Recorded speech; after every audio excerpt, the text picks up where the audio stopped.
Tonight I want to do a video on the love addiction avoidance addiction cycle, based on the work of Mellodys and her book Facing Love Addiction. But there's a lot more information that we've got now available to us to understand this intimacy disorder. And I've sort of written on the board, largely it's an intensity intimacy disorder, like what Robert Weiss says about addiction disorders, that largely if you meet the criteria of addiction, you now do the behaviour for its secondary gain, not its primary gain. So this isn't about the love of relationship.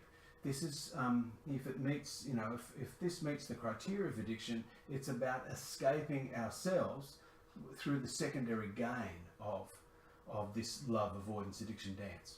So I'm going to describe it the best I can. This love addiction and avoidance addiction fits into Mellodys' codependency model.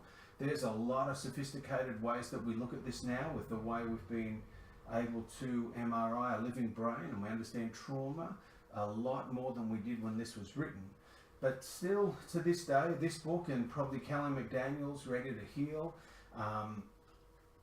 Kenneth Adams' book Silently Seduced, these resources, the mother-son dynamic of John Lee, these resources are trying to explain this dance that happens when it gets to that addictive level. So I'm going to go through it the best I can. Hope it's a useful tool for you. Like with all the video resources on my YouTube channel, if this doesn't explain yourself to you, if this is not useful to you, please move on, keep looking, don't give up. This is just my understanding of this and how I understand it myself and how I work with others. So this resource, Mellodys Facing Love Addiction, can still be, I think, a really useful resource when it comes to working with this addiction. So it's an intensity intimacy disorder, and so the intensity when it begins is quite positive. Now, love addicts largely have two fears, a primary and secondary fear. They're essentially, through the trauma of abandonment, have a primary fear of abandonment. But because they come from developmental trauma, they've not learned how to do healthy, functional intimacy. So there's this fear that if I get too close, I'm going to get engulfed. And so, sort of as a bit of a Pac-Man, we go off into the universe looking for someone to make us whole. The love avoidant, largely from their attachment disorder, which they were drawn up and enmeshed to meet the needs of the caregivers in their family system to survive. So largely, again, they've got an intimacy disorder because they've never learned to do healthy intimacy. To enmesh to a big person from a little person, it means this person's got no boundaries. So we are now in the line of fire. I identify with this. I grew up with a mentally ill mother, and I was the first child hero in that relationship. She was. It wasn't that I got many benefits from being her mummy's little boy. It was just I was the first in line to try and soothe this erratic behaviour. But that led to a lot of engulfment and a lot of carried feeling. Of course, when you're in a relationship like that, your needs are secondary, if they're looked at all, and so there's that secondary feeling of abandonment. So, as a Pac-Man, we go off into the world looking for someone to make us whole. A love addict is generally looking for somebody to look after them. An avoidant addict, quite unconsciously, is going off into the world out of duty looking for someone to look after. They're a human doing when it comes to relationship. When they meet across a crowded room and usually knock healthy people out of the way to do it, it's quite an intense, positive, intense situation. A lot of intimacy can happen really quick. The avoidant addict generally needs to be needed, and they're sort of guilty if they're not useful, but they hide behind these walls of seduction. They numb out with the intensity so they can appear as sort of not vulnerable, sure, clear, flirt, be really seductive, and look like they got it all together, because this intensity is numbing for them. The love addict is basically looking to be seduced and is high on fantasy. So as these two come together, a lot of intimacy can happen real quick. You'll generally hear people describe it as I found my soulmate. And it's because that sense of connection, this enmeshment, is so intoxicating. All the dopamine and serotonin and oxytocin is now sort of flooding us, and it feels wonderful. People move in too quick. They have sex too quick. The fantasy for the love addict can be, you can see the children in their eyes, and the sense of duty and the elation that comes from being adored, and finally getting someone to really see our value as an avoidant addict is pretty seductive as well. Lots of good chemicals going on there. As this starts to move around the cycle, there's the avoidant addict is seducing out of duty, and it gets to hide and largely numb out from this being in this role, and they certainly hide and numb their vulnerability. The love addict continues to remain high on fantasy, and the main thing they get out of it is this relief. Now, some of this can be really unconscious, but the relief is, wow, I don't feel lonely anymore. I don't feel empty anymore. Guess what? I don't feel abandoned anymore. I've got someone. There they are, this knight in shining armor. And this is not a gender issue. It could be this princess. This is an abandonment and an enmeshment developmental trauma issue, not a gender issue. It plays out a little differently because of our socialization with men and women. It can happen in gay and lesbian relationships and transgender relationships because it's an abandonment or enmeshment driven disorder. So, the relief comes, the loneliness, emptiness is gone, but what starts to happen for the avoidant addict, this numbness starts to wear off because the relationship gets too familiar and they start to pull away. They even might start to get resentful that they're not getting the same level of adoration, because underneath this relief of the love addict, they're starting to relax a little bit, and their neediness just starts to show. It could be subtle, and the pulling away in the beginning could be subtle. Where they had looked into each other's eyes over brunch. Now the avoidant addict might be wanting to read the paper or check their phone a little bit more. The radio goes on in the car. Working back a little bit more might start now because the intoxication is not happening. They start to pull away, get a little bit more resentful now, and start to get critical of their partner. The love addict will start to experience more neediness. And so we move from this positive intensity into negative intensity now.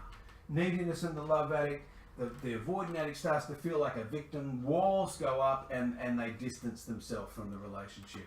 This breaks the fantasy for the love addict.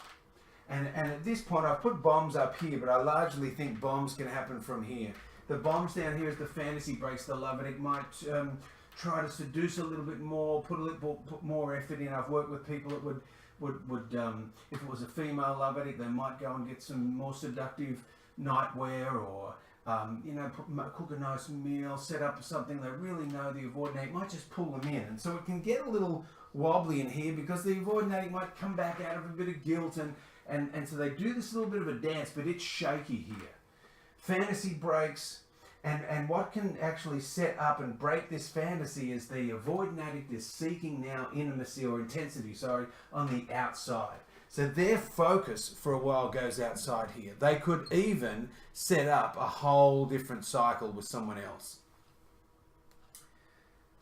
The love addict could do that, but largely it's probably not going to be physical. Can be physical sometimes. I've seen partners go and have an affair with someone else out of revenge, but they will certainly and generally start to set up vegetarian affairs. Like they're not being sexual, but they're trying to get their abandonment needs met somewhere else. Essentially what happens next is there's this psychic emergency. And I remember reading this, and this wasn't a phrase that I've seen Pia use, but I saw this, I forget now where it was, but a person had described at this point, when that fantasy breaks, this psychic emergency, the love addict collapses. They go into withdrawal. Now, I remember I've worked in treatment centres where we've dealt with love addiction and trying to explain to medical nurses, look, I know you expect to see withdrawal from alcohol or drugs, but you will see in love addiction a withdrawal that can really rock people. And if they've got co-occurring addictions, so they might be sober from their alcohol, they're really going to feel this withdrawal now. This emergency can be where people have an absolute breakdown, they get suicidal, some horrific things can happen here. It can't be minimized or overlooked. For someone that's got chronic abandonment pain, they go back into limbic midbrain threat. And this needs to be taken seriously with people that are working professionals that are treating this population. The the seeking intensity outside for the avoidant addict gets them back into this hiding vulnerability. It numbs them out again. They get numb and they can miss this. They can just walk away. They're feeling victimized. They're resentful. They're critical now. They're numbed out, and they'll just back away completely. Or the bombs from this withdrawal and the psychic emergency really start to land out. It triggers the guilt from this engulfment back here. They're part of the intimacy attachment disorder, is that it's my job, I have to look at it. There'd be lots of toxic guilt and shame for not being good enough. Those core beliefs kick in, and out of duty and to avoid the secondary fear of abandonment, an avoidant addict can kick back in. A love addict goes back into fantasy. The avoidant addict goes back into duty, and around we go again. And this can cycle and cycle and cycle. We can break out of this at any point, but largely it seems to be that people break out of it on this side. It's usually the love addict will sort of end up in therapy in this psychic emergency. Sometimes an avoidant addict will end up, as they're sort of getting down here resentful and pain, they'll end up in relationship counselling, but largely not to break. Generally, the love addict will drag an avoidant addict into treatment. It's not that often I see avoidant addicts come first unless there's a sex addiction component. Why there is Sex and Love Addicts Anonymous, Sex Addicts Anonymous, and Sexaholics Anonymous is that sex and love addiction mean that the sexual component of this plays out in this cycle. Whereas in Sex Addicts Anonymous, the sex itself meets the criteria of addiction. That's my understanding of this. In Australia, we have very small fellowships, and so you'll get sex addicts in Sex and Love Addicts Anonymous, and sometimes it's just not the best situation, but it's the best we can do. Sex can fit in for the avoidant addict as part of the seduction. It certainly can fit in as part of the fantasy for the love addict. Being high in fantasy, it can be largely, and the vulnerability being shut down for the avoidant addict. We can be very sexual in this period. The bombing for sex can happen over here. The relief from the loneliness, it can shut down a little bit in this area, but it could just be part of the ritual now. Negative intensity as the fantasy breaks and the bombs start. Seductive bombs and sexual bombs can be a real tool of the love addict, and it also can be a bit of a guilt tool of the avoidant addict. I'll just try and subdue the love addict with being sexual. So you're largely looking was where does sex weave itself into this intimacy disorder versus it being a bona fide sex addiction on its own. You can also have someone that has both.